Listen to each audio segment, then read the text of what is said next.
وإذا قرئ القرآن فاستمعوا له وأنصتوا لعلكم ترحمون.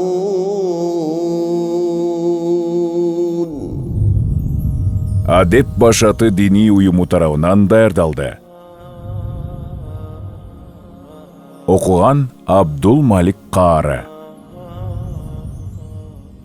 28 пара. أعوذ بالله من الشيطان الرجيم. بسم الله الرحمن الرحيم. قد سمع الله قول التي تجادلك في زوجها وتشتكي إلى الله والله يسمع تحاوركما إن الله سميع بصير. الذين يظاهرون منكم من نسائهم ما هن أمهاتهم إن أمهاتهم إلا اللائي ولدنهم وإنهم ليقولون منكرا من القول وزورا وإن الله لعفو غفور. والذين يظاهرون من نسائهم ثم يعودون لما قالوا فتحرير رقبة من قبل أن يتماسا ذلكم توعظون به والله بما تعملون خبير. فمن لم يجد فصيام شهرين متتابعين من قبل أن يتماسا فمن لم يستطع فإطعام 60 مسكينا ذلك لتؤمنوا بالله ورسوله وتلك حدود الله وللكافرين عذاب أليم. إن الذين يحادون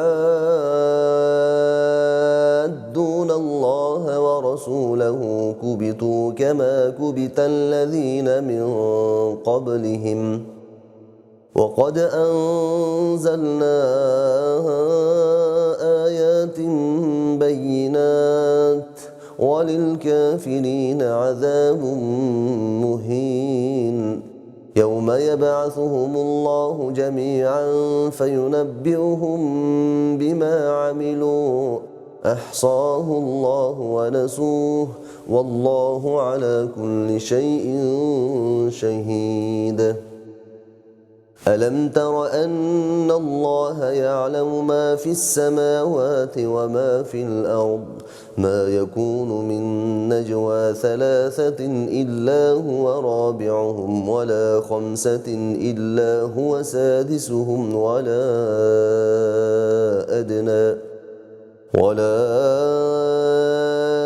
أدنى من ذلك ولا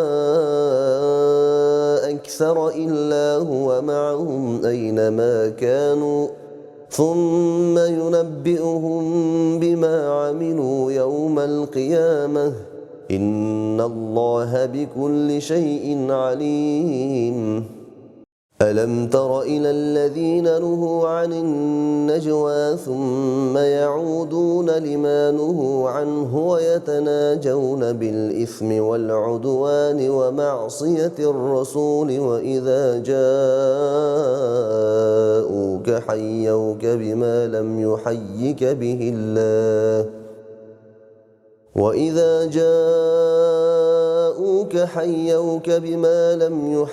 به الله ويقولون في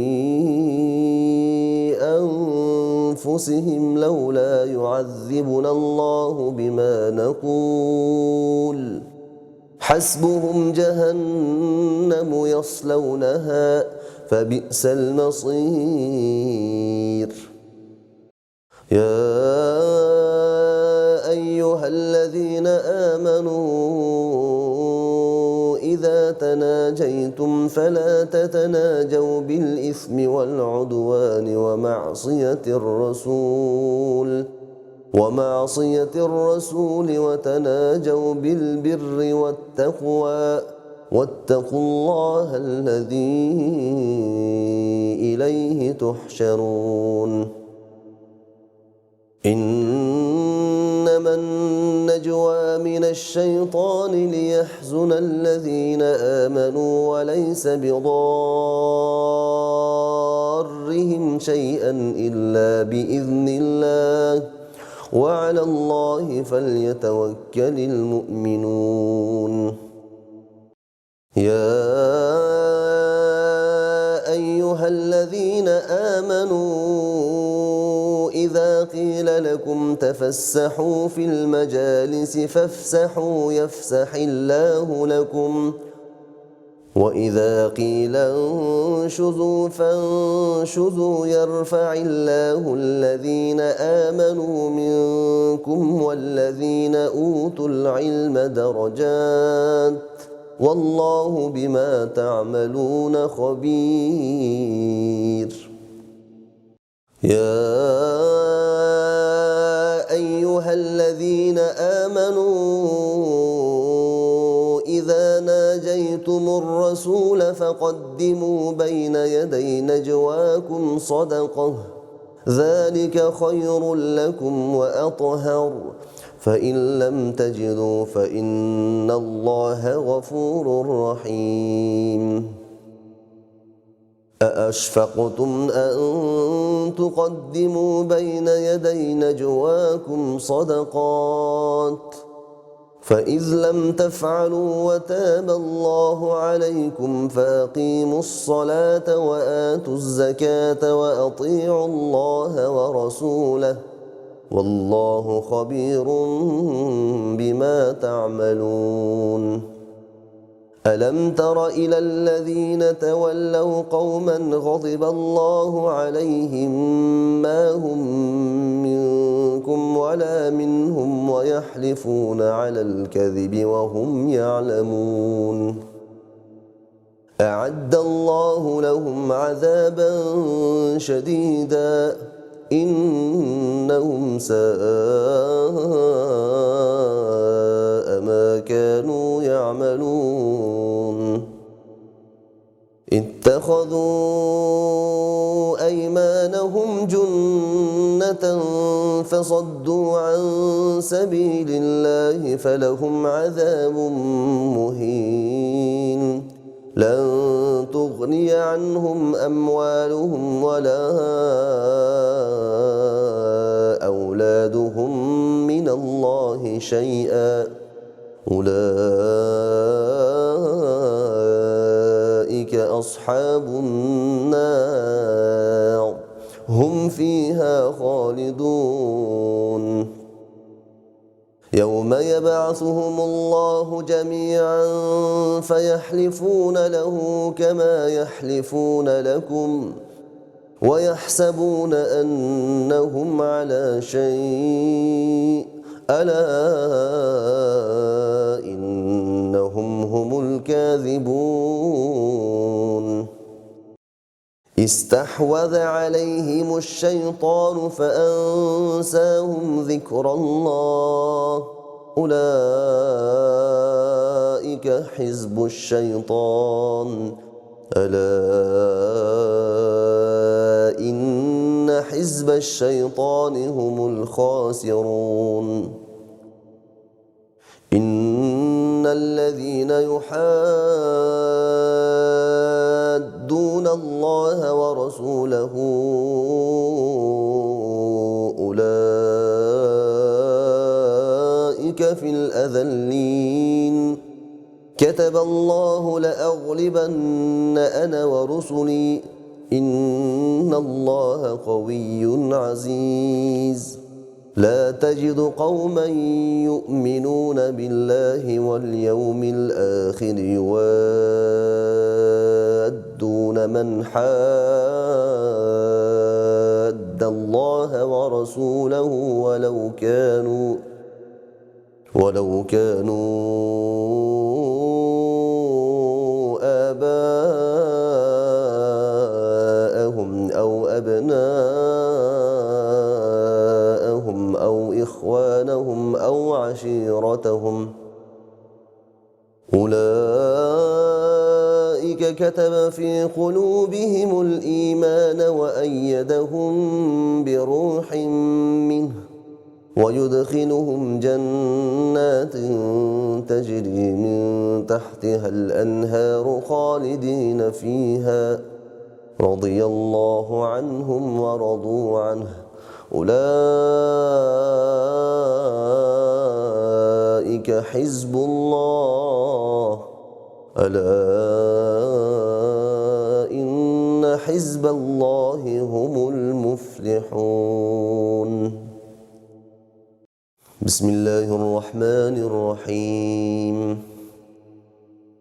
سبح لله ما في السماوات وما في الأرض وهو العزيز الحكيم.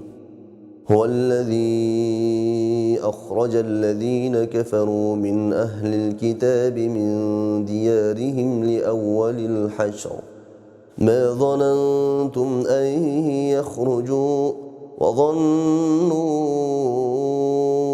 أنهم مانعتهم حصونهم من الله فأتاهم الله من حيث لم يحتسبوا وقذف في قلوبهم الرعب يخربون بيوتهم بأيديهم وأيدي المؤمنين فاعتبروا يا أولي الأبصار. ولولا أن كتب الله عليهم الجلاء لعذبهم في الدنيا ولهم في الآخرة عذاب النار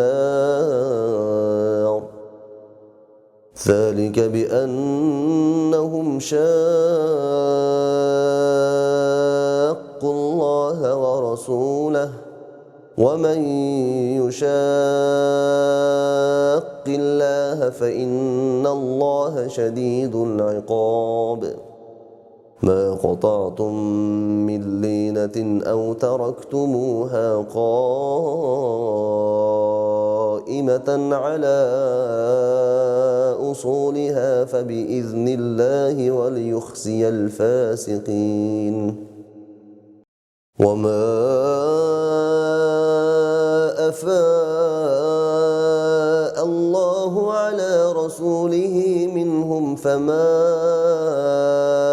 أوجفتم عليه من خيل ولا ركاب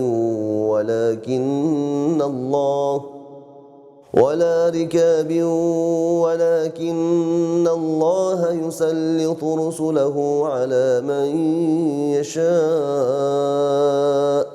والله على كل شيء قدير. ما أفاء الله على رسوله من أهل القرى فلله وللرسول ولذي القربى واليتامى والمساكين وابن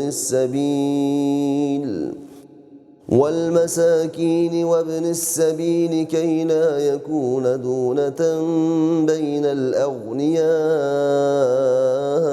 منكم وما آتاكم الرسول فخذوه وما نهاكم عنه فانتهوا واتقوا الله إن الله شديد العقاب. للفقراء للفقراء المهاجرين الذين أخرجوا من ديارهم وأموالهم يبتغون فضلا من الله ورضوانا وينصرون الله ورسوله أولئك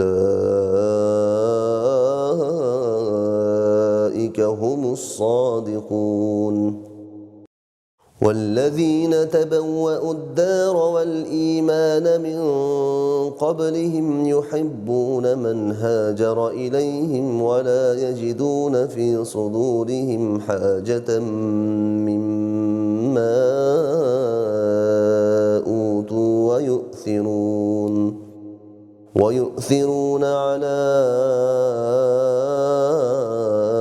أنفسهم ولو كان بهم خصاصة ومن يوق شح نفسه فأولئك هم المفلحون. والذين جاءوا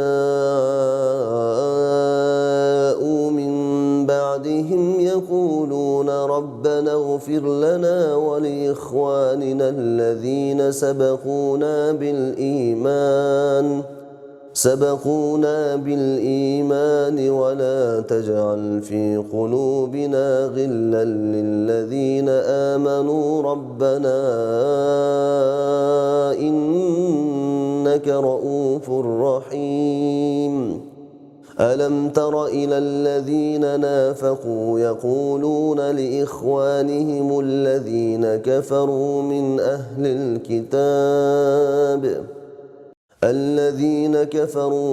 أهل الكتاب لئن أخرجتم لنخرجن معكم ولا نطيع فيكم أحدا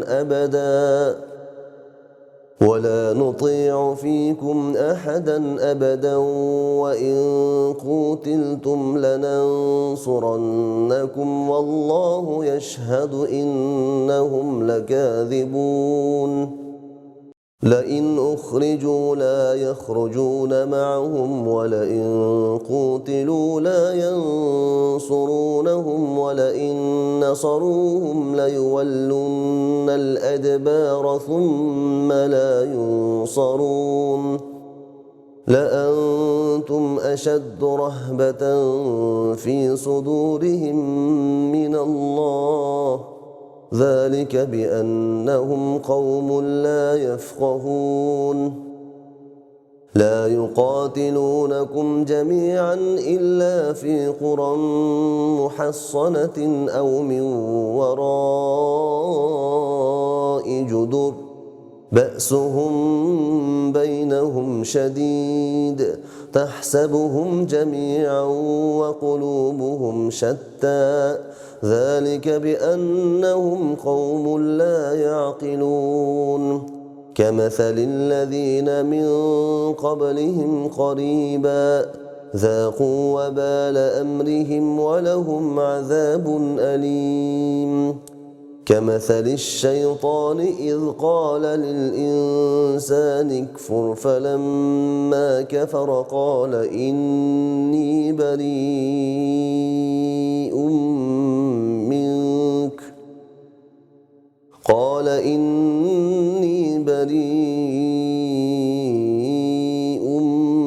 منك إني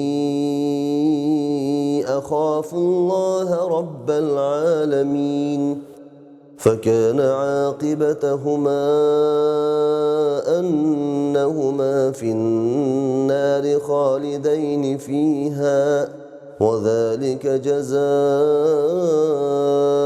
الظالمين.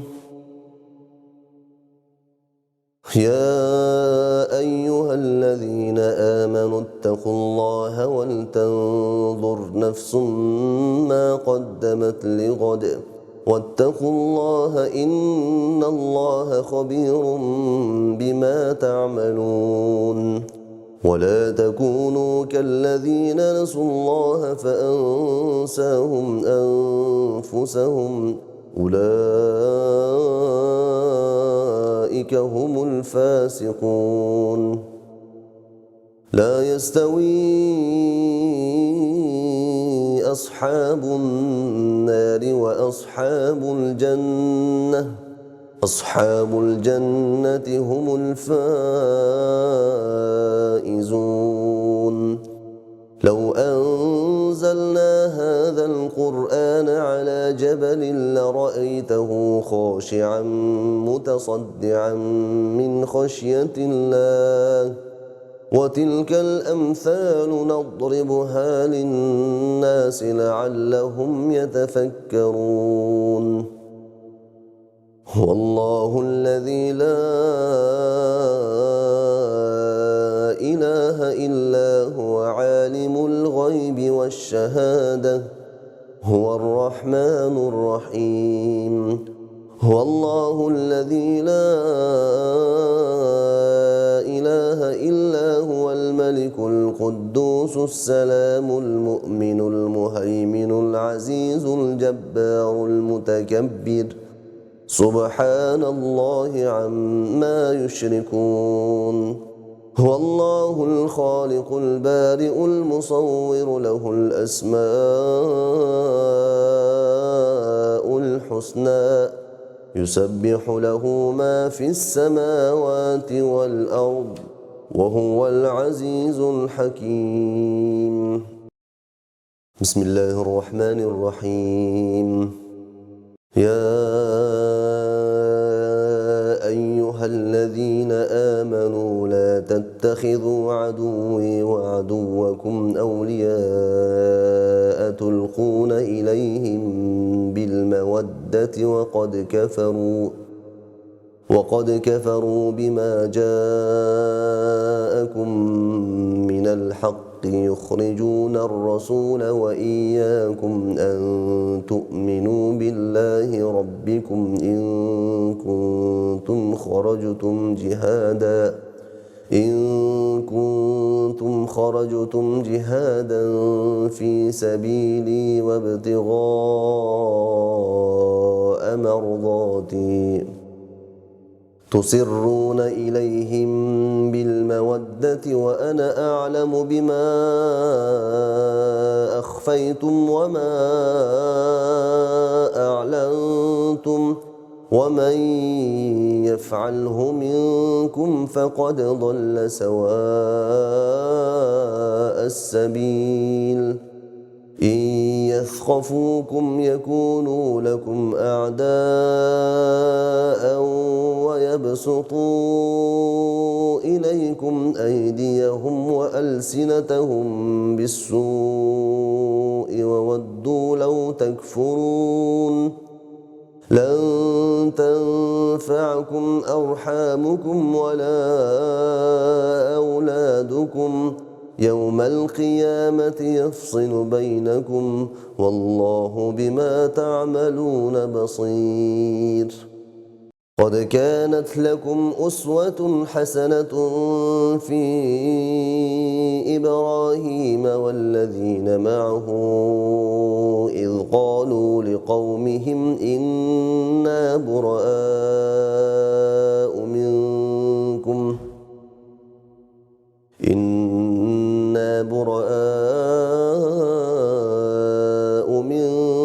ومما تعبدون من دون الله كفرنا بكم وبدا بيننا وبينكم العداوة والبغضاء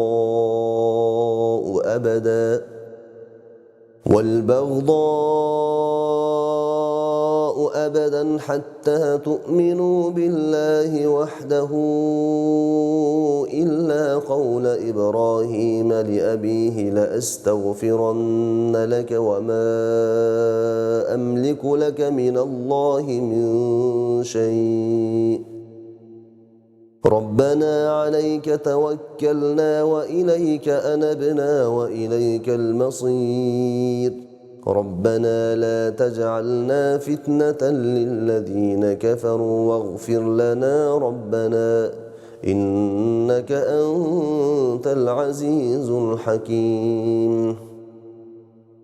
لقد كان لكم فيهم أسوة حسنة لمن كان يرجو الله واليوم الآخر ومن يتول فإن الله هو الغني الحميد عسى الله أن يجعل بينكم وبين الذين عاديتم منهم مودة والله قدير والله غفور رحيم لا ينهاكم الله عن الذين لم يقاتلوكم في الدين ولم يخرجوكم من دياركم أن تبروهم وتقسطوا إليهم إن الله يحب المقسطين إنما ينهاكم الله عن الذين قاتلوكم في الدين وأخرجوكم من دياركم وظاهروا على إخراجكم أن تولوهم ومن يتولهم فأولئك هم الظالمون يا أيها الذين آمنوا إذا جاءكم المؤمنات مهاجرات فامتحنوهن الله أعلم بإيمانهن فإن علمتموهن مؤمنات فلا ترجعوهن إلى الكفار لا هن حل لهم ولا هم يحلون لهن وآتوهم ما أنفقوا ولا جناح عليكم أن تنكحوهن إذا آتيتموهن أجورهن ولا تمسكوا بعصم الكوافر واسألوا ما أنفقتم وليسألوا ما أنفقوا ولا تمسكوا بعصم الكوافر واسألوا ما أنفقتم وليسألوا ما أنفقوا ذلكم حكم الله يحكم بينكم والله عليم حكيم وإن فاتكم شيء من أزواجكم إلى الكفار فعاقبتم فآتوا الذين ذهبت أزواجهم مثل ما أنفقوا واتقوا الله الذي أنتم به مؤمنون يا أيها النبي إذا جاءك المؤمنات يبايعنك على ألا يشركن بالله شيئا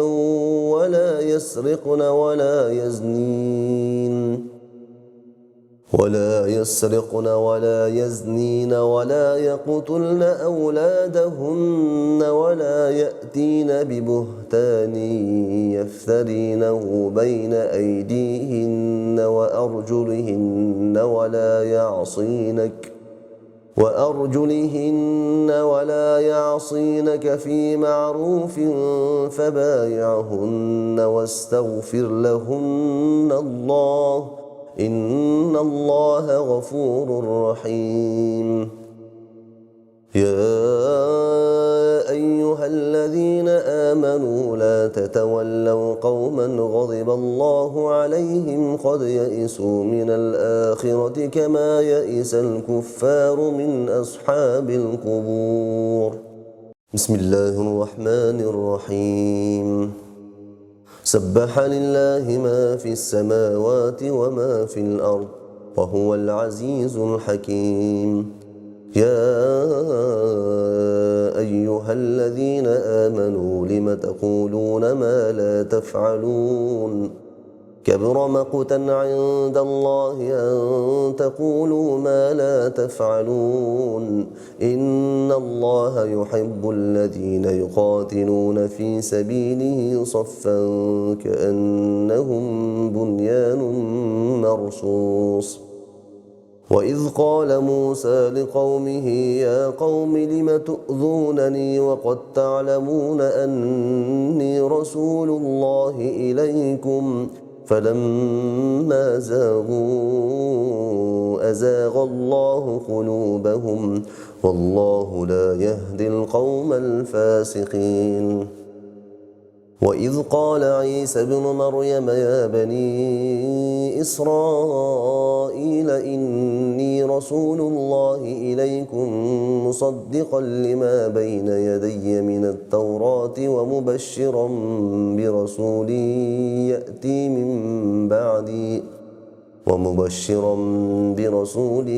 يأتي من بعد اسمه أحمد فلما جاءهم بالبينات قالوا هذا سحر مبين ومن أظلم ممن افترى على الله الكذب وهو يدعى إلى الإسلام والله لا يهدي القوم الظالمين يريدون ليطفئوا نور الله بأفواههم والله متم نوره ولو كره الكافرون هو الذي أرسل رسوله بالهدى ودين الحق ليظهره على الدين كله ولو كره المشركون يا أيها الذين آمنوا هل أدلكم على تجارة تنجيكم من عذاب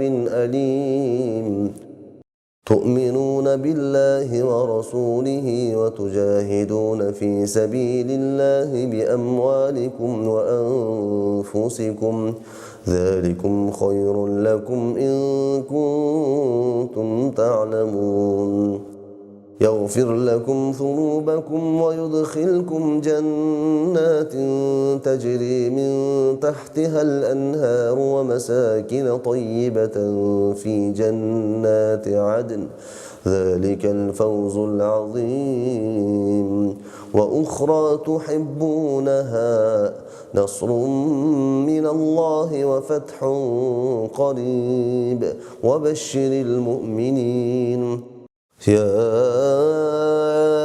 أيها الذين آمنوا كونوا أنصار الله كما قال عيسى ابن مريم للحواريين من أنصاري إلى الله قال الحواريون نحن أنصار الله فآمنت طائفة من بني إسرائيل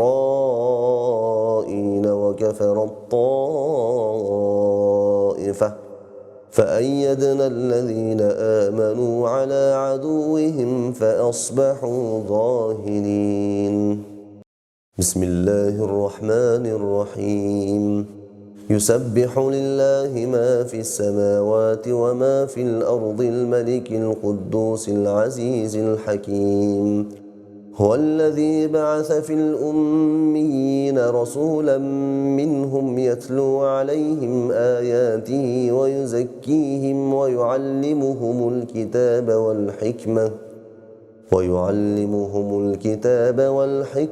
وإن كانوا من قبل لفي ضلال مبين وآخرين منهم لما يلحقوا بهم وهو العزيز الحكيم ذلك فضل الله يؤتيه من يشاء والله ذو الفضل العظيم مثل الذين حملوا التوراة ثم لم يحملوها كمثل الحمار يحمل أسفارا بئس مثل القوم الذين كذبوا بآيات الله والله لا يهدي القوم الظالمين قل يا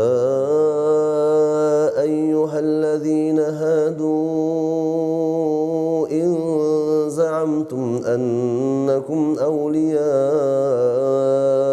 لله من دون الناس فتمنوا الموت إن كنتم صادقين ولا يتمنونه أبدا بما قدمت أيديهم والله عليم بالظالمين قل إن الموت الذي تفرون منه فإنه ملاقيكم ثم تردون إلى عالم الغيب والشهادة فينبئكم بما كنتم تعملون يا أيها الذين آمنوا إذا نودي للصلاة من يوم الجمعة فاسعوا إلى ذكر الله وذروا البيع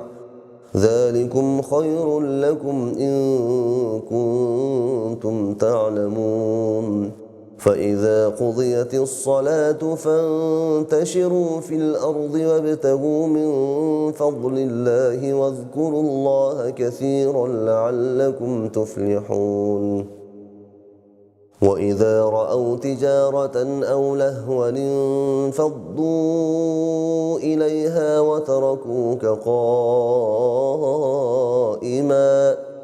قل ما عند الله خير من اللهو ومن التجارة والله خير الرازقين بسم الله الرحمن الرحيم إذا جاءك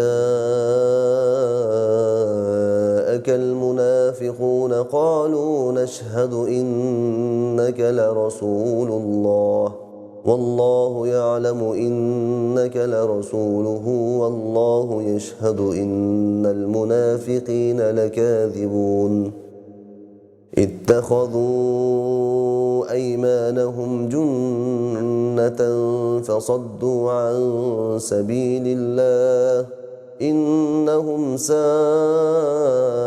ما كانوا يعملون ذلك بأنهم آمنوا ثم كفروا فطبع على قلوبهم فهم لا يفقهون وإذا رأيتهم تعجبك أجسامهم وإن يقولوا تسمع لقولهم كأنهم خشب مسندة يحسبون كل صيحة عليهم هم العدو فاحذرهم قاتلهم الله أنى يؤفكون وإذا قيل لهم تعالوا يستغفر لكم رسول الله لووا رؤوسهم ورأيتهم يصدون وهم مستكبرون سواء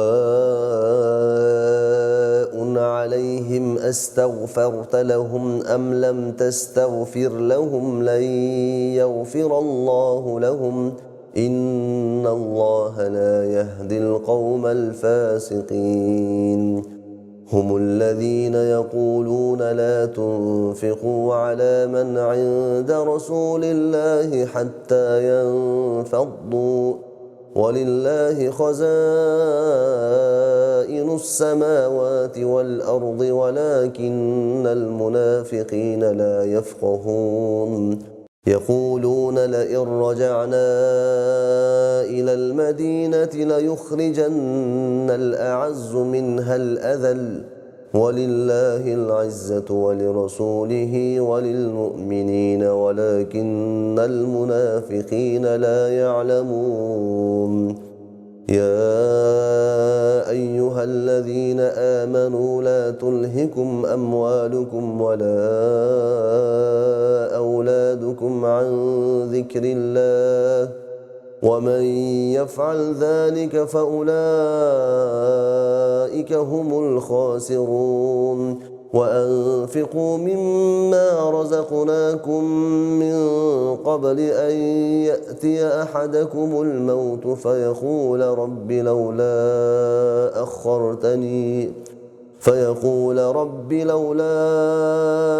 أخرتني إلى أجل قريب فأصدق وأكن من الصالحين ولن يؤخر الله نفسا إذا جاء أجلها والله خبير بما تعملون. بسم الله الرحمن الرحيم. يسبح لله ما في السماوات وما في الأرض له الملك وله الحمد وهو على كل شيء قدير. هو الذي خلقكم فمنكم كافر ومنكم مؤمن والله بما تعملون بصير. خلق السماوات والأرض بالحق وصوركم فأحسن صوركم وإليه المصير. يعلم ما في السماوات والأرض ويعلم ما تسرون وما تعلنون والله عليم بذات الصدور.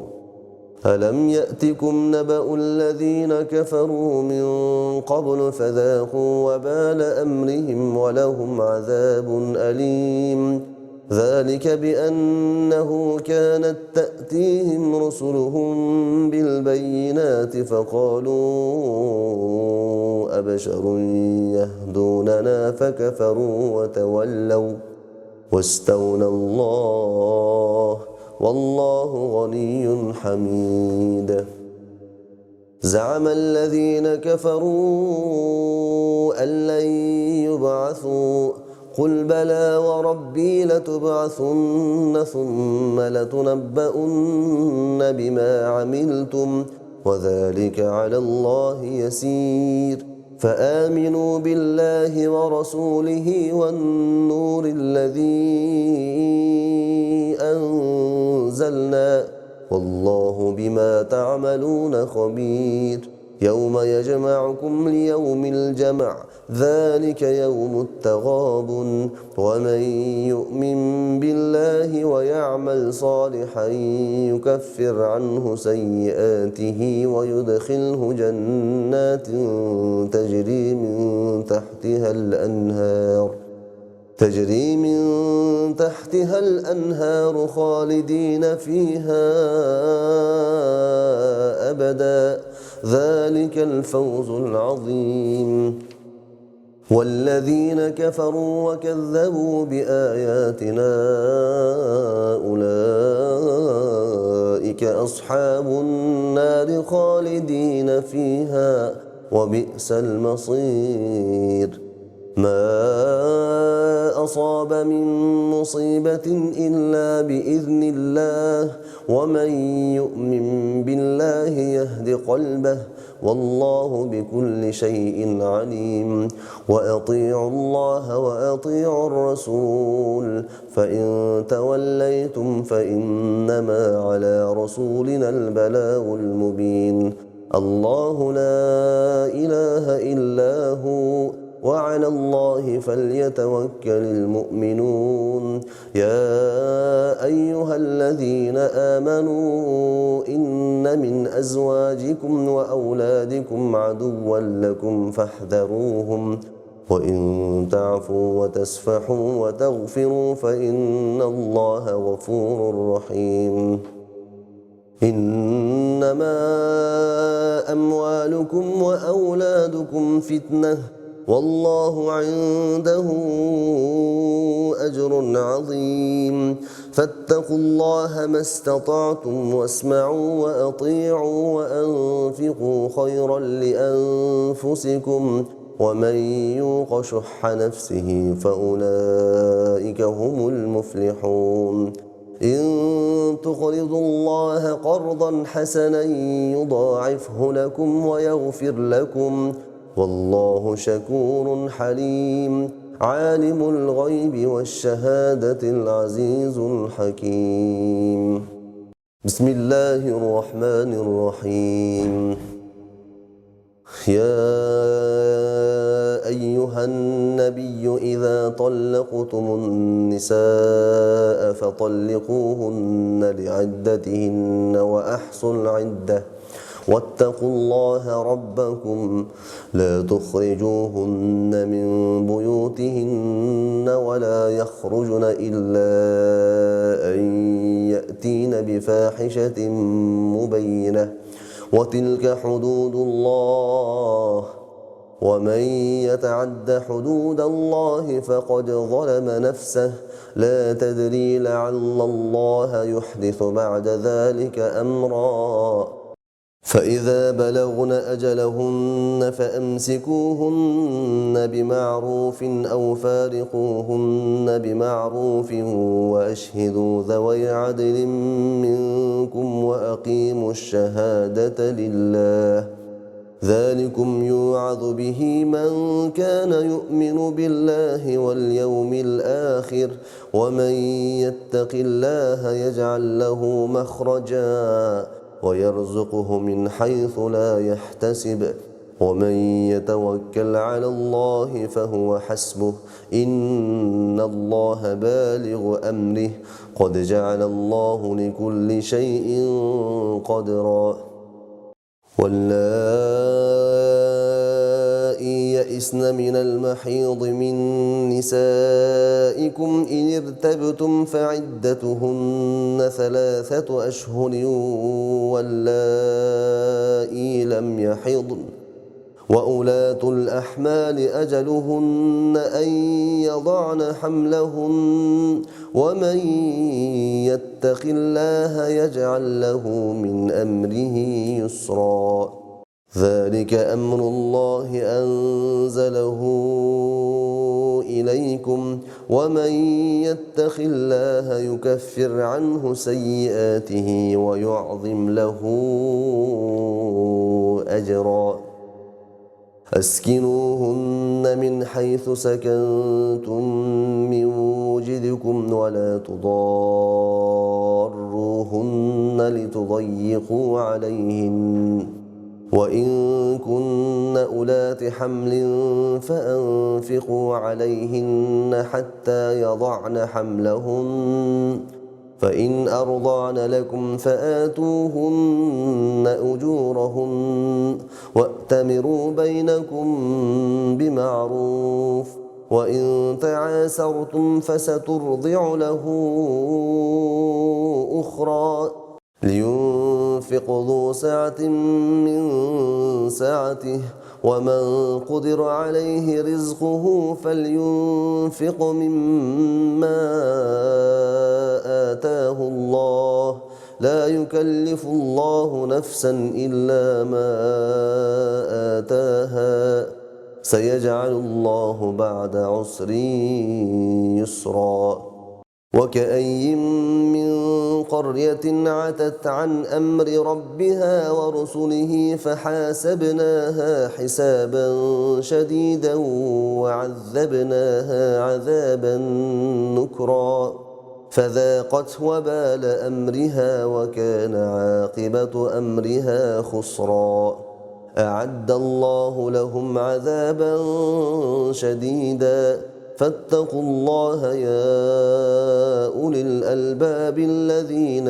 آمنوا قد أنزل الله إليكم ذكرا رسولا يتلو عليكم آيات الله مبينات ليخرج الذين آمنوا وعملوا الصالحات من الظلمات إلى النور ومن يؤمن بالله ويعمل صالحا يدخله جنات تجري من تحتها الأنهار خالدين فيها أبدا قد أحسن الله له رزقا الله الذي خلق 7 سماوات ومن الأرض مثلهن يتنزل الأمر بينهن لتعلموا أن الله على كل شيء قدير وأن الله قد أحاط بكل شيء علما. بسم الله الرحمن الرحيم. يا أيها النبي لم تحرم ما أحل الله لك تبتغي مرضات أزواجك والله غفور رحيم. قد فرض الله لكم تحلة أيمانكم والله مولاكم وهو العليم الحكيم. وإذ أصر النبي إلى بعض أزواجه حديثا فلما نبأت به وأظهره الله عليه عرف بعضه وأعرض عن بعض. فلما نبأها به قالت من أنبأك هذا؟ قال نبأني العليم الخبير. إن تتوبا إلى الله فقد صغت قلوبكما وإن تظاهرا عليه فإن الله هو مولاه وجبريل وصالح المؤمنين والملائكة بعد ذلك ظهير. عسى ربه إن طلقكن أن يبدله أزواجا خيرا منكن مسلمات مؤمنات قانتات تائبات عابدات سائحات ثيبات وأبكارا. يا أيها الذين آمنوا قوا أنفسكم وأهليكم نارا وقودها الناس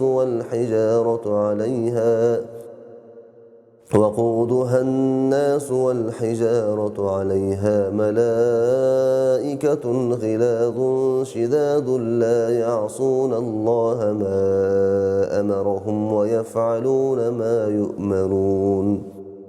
يا أيها الذين كفروا لا تعتذروا اليوم إنما تجزون ما كنتم تعملون. يا أيها الذين آمنوا توبوا إلى الله توبة نصوحا عسى ربكم أن يكفر عنكم سيئاتكم ويدخلكم جنات تجري من تحتها الأنهار يوم لا يخزي الله النبي والذين آمنوا معه نورهم يسعى بين أيديهم وبأيمانهم يقولون ربنا أتمم لنا نورنا واغفر لنا إنك على كل شيء قدير.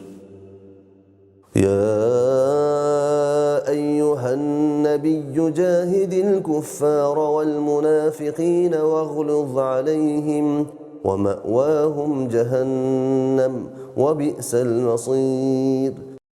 ضرب الله مثلا للذين كفروا امرأة نوح وامرأة لوط كانتا تحت عبدين من عبادنا صالحين فخانتاهما فلم يغنيا عنهما من الله شيئا وقيل ادخلا النار مع الداخلين.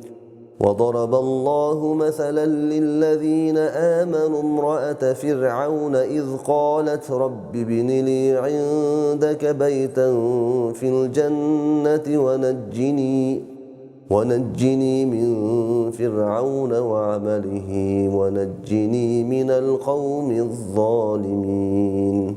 ومريم ابنة عمران التي أحصنت فرجها فنفخنا فيه من روحنا وصدقت بكلمات ربها وكتبه وكانت من القانتين. صدق الله العظيم.